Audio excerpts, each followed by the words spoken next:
অস্থির হয়ে পড়লেন নবীজি। সব সাহাবাদের পাঠালেন লাশ খোঁজার জন্য। হঠাৎ বোরখা পরা এক মহিলা এসে দাঁড়ালেন নবীজির কাছে। নবীজি তাকে চিনলেন না। মহিলা বললেন, শুনুন ইয়া রাসূল আল্লাহ, কাল আপনি একটা বিয়ে পড়িয়েছিলেন মনে আছে?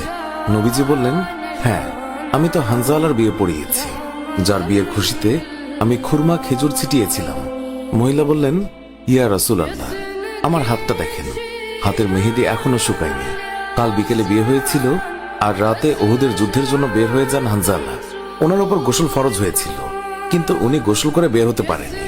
যাওয়ার আগে শুধু বলে গেছেন, যদি বেঁচে থাকি তাহলে দেখা হবে দুনিয়ায়, আর যদি শহীদ হয়ে যাই তাহলে দেখা হবে জান্নাতে। নবীজি কাঁদছেন। মহিলা বললেন, ইয়া রাসূল আল্লাহ, শহীদের তো আপনি গোসল দেন না, আমার স্বামীকে আপনি একটু গোসল করিয়ে দেবেন?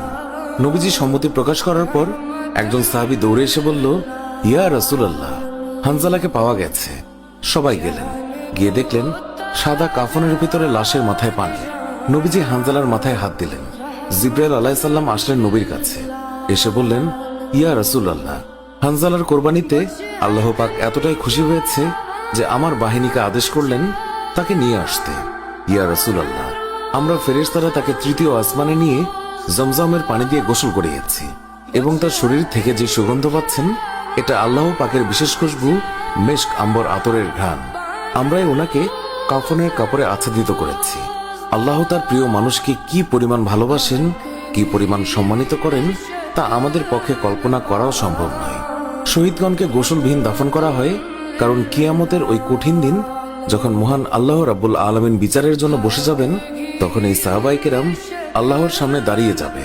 মহান আল্লাহ রাব্বুল আলামিন তাদেরকে জিজ্ঞাসা করবেন, বান্দারা, তোমাদের এই অবস্থা কেন?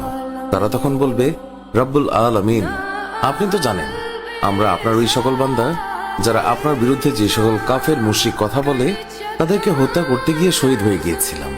আল্লাহ তাআলা বলবেন, ও আমার বান্দারা, তোমরা যারা আমার জন্য তোমাদের জীবনের মায়া ত্যাগ করেছিলে, তার জন্য আমি তোমাদেরকে আজ বিনা হিসাবে জান্নাত দান করলাম।